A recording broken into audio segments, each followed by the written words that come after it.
ఎవరు తవ్వుకున్న గోతిలో వాళ్ళే పడతారట. ఎవరు తవ్వుకున్నటువంటి గోతులే వాళ్ళే పడతారు అనే సామెత ఏదైతే ఉందో, విజయసాయిరెడ్డి గారికి ప్రస్తుతం ఆ సామెత చాలా పర్ఫెక్ట్గా సెటరేట్ అయింది. ఆయన ఇందాక తన ఆవేదనలో వ్యక్తం చేసినటువంటి అంశం ఏంటంటే, నేను పెట్టినటువంటి సాక్షిలో నా గురించే తప్పుడు రాతలు రాస్తున్నారు, ఇది ఎక్కడి ధర్మం, ఇది ఎక్కడి న్యాయం అని అడుగుతున్నారు పాపం. ఆయన ఏంటి, ఆయన పెట్టించినటువంటి సాక్షిలో ఆయన గురించే తప్పుడు రాష్ట్రాలు రాస్తున్నారు అనేటువంటిది ఆయన తన ఆవేదనని వ్యక్తం చేశారు. మరి వైఎస్ సునీత సొంత చెల్లెల మీద అత్యంత అన్యాయంగా అదే సాక్షిలో రాశారు. షర్మిల మీద సొంత చెల్లెల మీద సాక్షిలో రాశారు. అమ్మ మీద కూడా సాక్షిలో రాశారు. ఇంతకంటే దారుణమైనటువంటి అంశం ఇంకొకటి ఉండదు కదా. ఇష్టం లేకపోతే ఇష్టం లేకుండా వదిలేయాలి. మరి ఈ విధమైనటువంటి కథనాలను దాంట్లో వచ్చినాయి అంటే, మరి అది పెట్టించాను అని చెప్పినటువంటిది ఎవరో విజయసాయిరెడ్డి గారు. ముందు ఏమైంది, వాళ్ళ దగ్గర నుంచి మొదలై చివరికి ఈయన దాకా వచ్చి ఈయన కూడా ఆ తవ్వినటువంటి గోతులో పడేసిన పరిస్థితి అయిపోయింది. సరే, ఆయన బాధ ఏంటంటే, నేను ఇంత చేశాను, నన్ను ఈ రకంగా ఇంత అవమానిస్తారా అని చెప్పని 2 నుంచి 2000కి తీసుకెళ్ళిపోయారు. ఏ2 అంటే నెంబర్ 2 అని కన్వర్ట్ చేశారు. నెంబర్ 2 అనేటువంటిది అధికారం రానంత వరకు నెంబర్ 2గానే ఉన్నాను. ఎప్పుడైతే అధికారం వచ్చిందో నెంబర్ 2 దగ్గర నుంచి 2000కి వేసేశారు. నాకు 3 నెలలకో 6 నెలలకో నాకు జ్ఞానోదయం జరిగింది. అంటే దీంట్లో నెంబర్ 2 అనేటువంటిది ఉండు. 1 to 100 ఎవరైతే ఉంటారో 1 ఉంటారు, 100 తర్వాతే మనం ఉంటాం, కానీ నన్ను 2000 అవతల పడేశారని చెప్పని తన ఆవేదన వ్యక్తం చేశారు. ఫైనల్గా ఈరోజు సిట్ దగ్గర తను చెప్పినటువంటి అంశాలు ఏంటంటే, ఈ మొత్తం ఎపిసోడ్లో రాజ్ రెడ్డి సూత్రధారి, రాజ్ రెడ్డిది, మిథున్ రెడ్డిది, అట్లాగే సజ్జల శ్రీధర్ రెడ్డి, వీళ్ళ ముగ్గురు ఉన్నారు. వీళ్ళ ముగ్గురు దీంట్లో కర్త కర్మ క్రియ, వీళ్ళ ముగ్గురు నడిపారు. వీళ్ళ ముగ్గురికి వెనక ఇంకొక వ్యక్తి ఉన్నారు, అతనే ఆ బిగ్ బాస్. ఆ బిగ్ బాస్ ఎవరో నాకు తెలియదు అంటున్నాడు. ఎవరో ఉన్నారంటున్నారు, కానీ ఆయన ఎవరో నాకు తెలియదు. ఈ ముగ్గురు ఉన్నారు, రాజ్ రెడ్డి, మిథున్ రెడ్డి, సజ్జల శ్రీధర్ రెడ్డి, వీళ్ళ ముగ్గురు ఉన్నారు.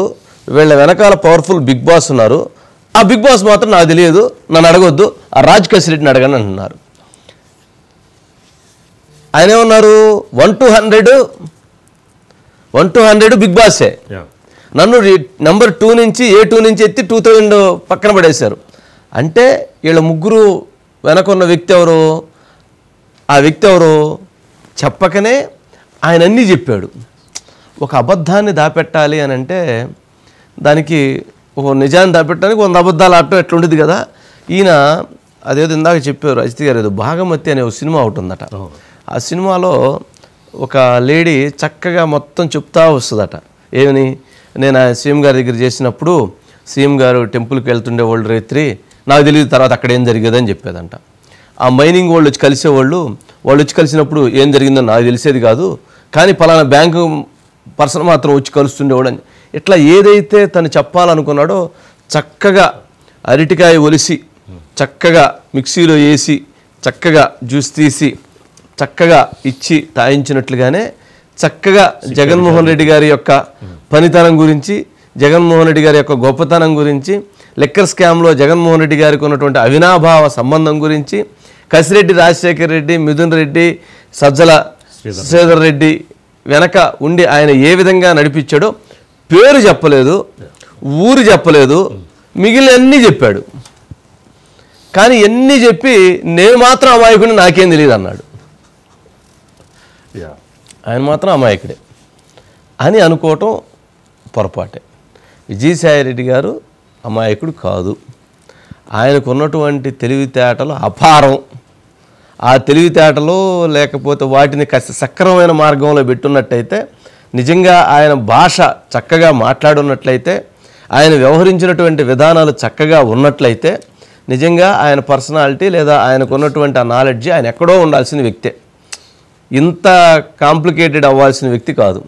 ఆయన మాట్లాడినటువంటి వ్యక్తుల గురించి ఆయన మాట్లాడిన భాష, ఆయన పెట్టిన పోస్టులు, ఆయన చేసినటువంటి ఉత్తరాంధ్రలో వేదికగా చేసినటువంటి ఏదైతే అరాచకాలు ఇవన్నీ కూడా ఆయన స్థాయిని తగ్గించినాయి, ఆయన అనేక కోణాల్లో ఇచ్చేసినాయి.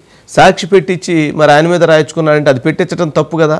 మనం ఎవరితోటి ప్రయాణం చేస్తున్నాము, ఆ వ్యక్తి యొక్క స్వభావం ఏంటి, ఆ వ్యక్తి యొక్క ఆలోచనలు ఏంటి, ఆయన సమాజానికి ఏ విధంగా ఉపయోగపడగలుగుతాడు, లేదా తనే దోపిడీ చేస్తాడా, తనే క్విట్ ప్రోకోల్ చేస్తాడా, ఇవన్నీ అప్పటికే ఆయనకి నాలెడ్జ్ ఉంటుంది కదా.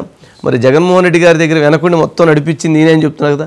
ఆయన ఆ స్థాయికి తీసుకొచ్చి సమాజానికి ఈ రకమైన అన్యాయం చేసి ఈరోజు నువ్వు బయటకు వచ్చి మాకు అన్యాయం జరిగింది, నాకు కూడా అన్యాయం జరుగుతుందనంటే ఎట్లా? నువ్వు మరి ఆ స్థాయికి తెచ్చింది నువ్వే కదా సాక్షి పెట్టించానని చెబుతున్నావు, నువ్వే కదా మరి ఆ కేసులన్నింటిలో అతను గైడ్ చేసింది. మరి వీటన్నిటికీ పాత్రధారి మీరైనప్పుడు ఎవరు తవ్వుకున్నటువంటి గోతిలో వాళ్ళు పడతారనేది ఇవాళ ఆయన గోతిలో పడ్డారు.